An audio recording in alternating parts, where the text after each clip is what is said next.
My earliest memories are filtered through a haze of cigarette smoke and empty prescription bottles. I was 5 when I first realized my mother wasn't like other mothers. While my classmates' moms packed lunches with little notes inside, mine was passed out on our threadbare couch, needle marks tracking up her arms like a roadmap to nowhere. My father was the glue holding our fractured life together. He'd come home from double shifts, exhaustion etched into the lines of his face, yet he'd still find energy to ruffle my hair and ask about my day. "Keep your head up, son," he'd say. "Life's gonna throw punches, but a real man knows how to take the hits and keep standing." I was 7 when he didn't come home. Car accident, they said. Drunk driver, they said. Words that meant nothing compared to the crushing weight of watching them lower his casket into frozen ground while my mother swayed beside me, high on something to numb her pain. After that, things fell apart fast.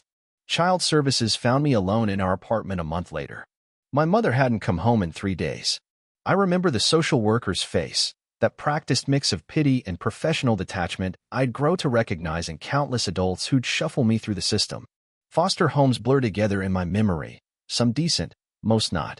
A revolving door of temporary families where I was always the outsider, the broken kid with the druggy mom. I learned to sleep with one eye open and to trust no one, especially women. My mother's betrayal had planted a seed of resentment that grew like a weed, choking any chance of connection. By 16, I'd been in 7 different homes and 4 different schools. I carried my life in a single duffel bag and built walls around myself so high that nobody could scale them. But inside those walls, I was drowning. Nightmares plagued me. Anger erupted at the smallest provocations. A school counselor finally noticed, arranged therapy, which I attended with crossed arms and sealed lips. But something strange happened. Week after week, this therapist just sat there, patient and undemanding. Slowly, words began to spill out. Painful, jagged words that had been cutting me from the inside for years. I kept going back, twice-weekly sessions becoming lifelines I didn't know I needed. Then I met Daphne in junior year English. She had this way of looking at people, really looking, like she could see past all the bullshit. When her eyes found mine across that classroom, I felt naked, exposed, terrified. But she just smiled. I didn't trust that smile. Not at first. Not for months. But Daphne had the stubborn persistence of someone who sees value where others see damage. She'd leave books on my desk, recommend movies, ask my opinion like it actually mattered. She never pushed, never demanded, just existed alongside me until the walls I'd built began to develop hairline cracks. She became my first real friend, then my first love, eventually my wife. The woman who proved that not everyone leaves, not everyone betrays. The one who helped me understand that my past shaped me, but it didn't have to define me.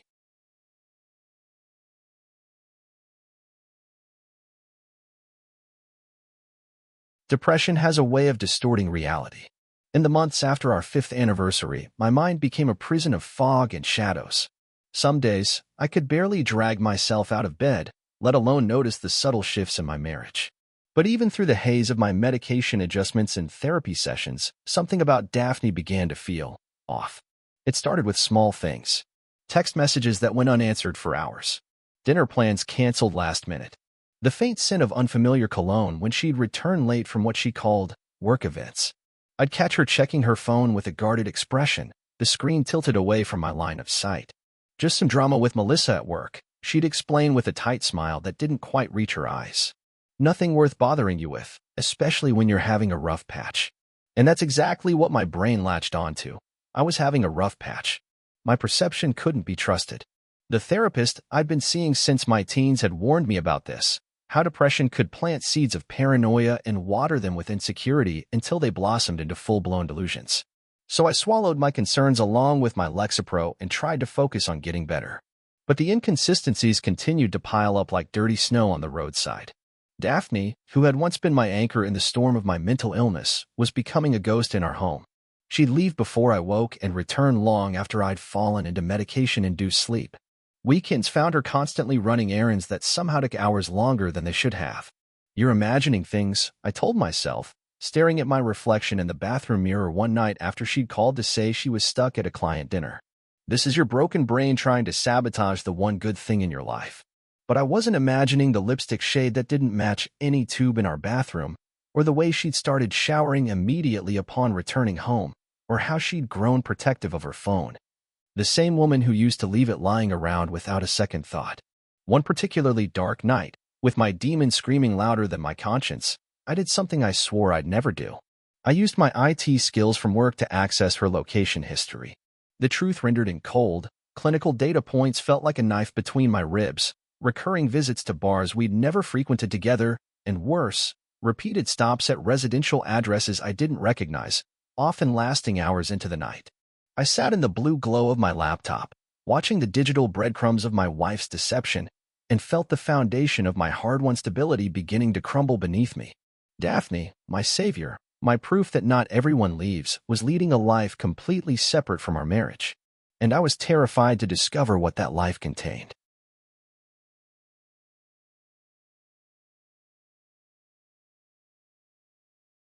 The next day, I made a decision that felt like stepping off a cliff. I'd spent years learning to trust my mind again, but some truths demand action, regardless of how broken you feel inside. I called in sick to work, something I rarely did even on my worst days, and waited in my car down the street from our house.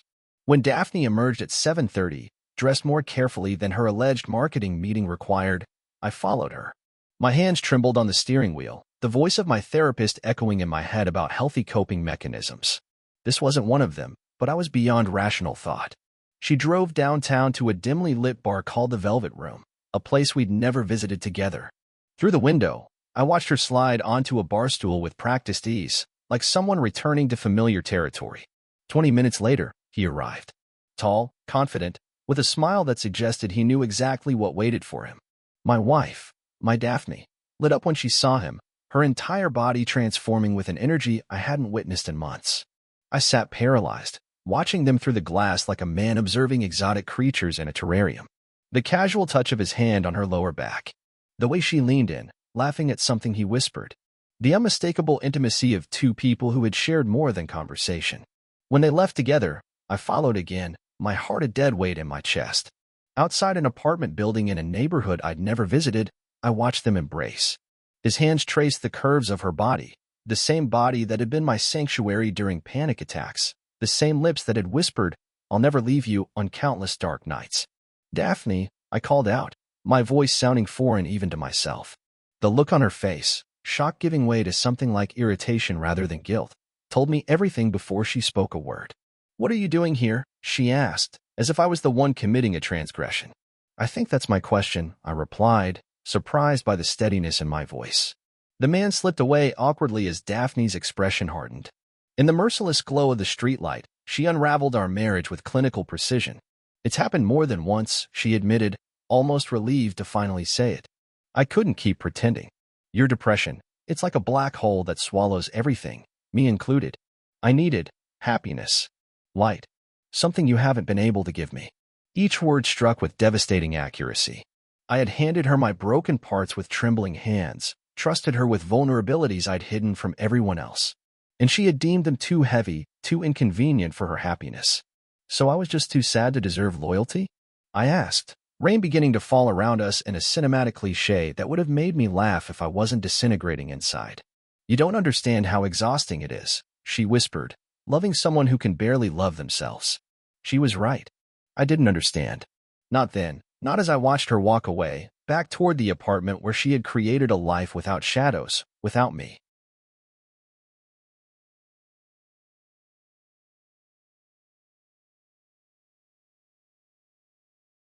In the weeks that followed, something hardened inside me. The man who once begged for her understanding transformed into someone I barely recognized in the mirror, methodical, calculating, cold. I wasn't just heartbroken, I was humiliated. And humiliation demands resolution. I consulted a divorce attorney, a stern woman with eyes that had witnessed 1,000 betrayals before mine. "Document everything," she instructed, sliding a notepad across her desk. "Dates, times, witnesses. Your pain isn't evidence, but her actions are." So I became a curator of my wife's infidelity. I tracked credit card statements revealing hotel charges on days she claimed to be working late. I saved text messages she carelessly left visible when her phone lit up beside me. I even hired a private investigator who delivered a manila envelope of photographs, Daphne and her lover entering buildings where they didn't conduct marketing meetings. "You don't have to do this," my therapist warned during our sessions. "Revenge doesn't heal wounds. But some wounds don't seek healing. Some wounds demand acknowledgement." I orchestrated the revelation like a symphony. First came her parents. I sent them dated evidence with a simple note. I thought you should know why your daughter is leaving the man you once welcomed as a son. Then mutual friends, carefully selected screenshots appearing in their messages. Finally, her workplace, an anonymous email to her supervisor detailing how company time was being spent. By the time we faced each other across the polished table of our divorce proceedings, Daphne's carefully constructed narrative of our failed marriage had collapsed. No alimony would flow from my accounts to finance her new beginning. No sympathy followed her from the social circles where she once held court. You didn't have to destroy me, she hissed during our final exchange of documents. You didn't have to betray me, I replied, my voice hollow. I handed you my brokenness, trusting you'd help mend it. Instead, you used it as justification. I won, if winning means walking away with more dignity than expected. But victory tastes like ashes when what you've really lost is the capacity to trust. The divorce papers now filed away in my desk drawer aren't just the end of a marriage. They're the death certificate for the part of me that believed in promises. I don't date anymore. I don't seek connection. When well-meaning friends try to set me up, I smile politely and decline. They call it fear. I call it wisdom. Some lessons carve themselves so deeply into your soul that they become part of your architecture, and mine whispers constantly that loving deeply means creating the perfect weapon for your own destruction.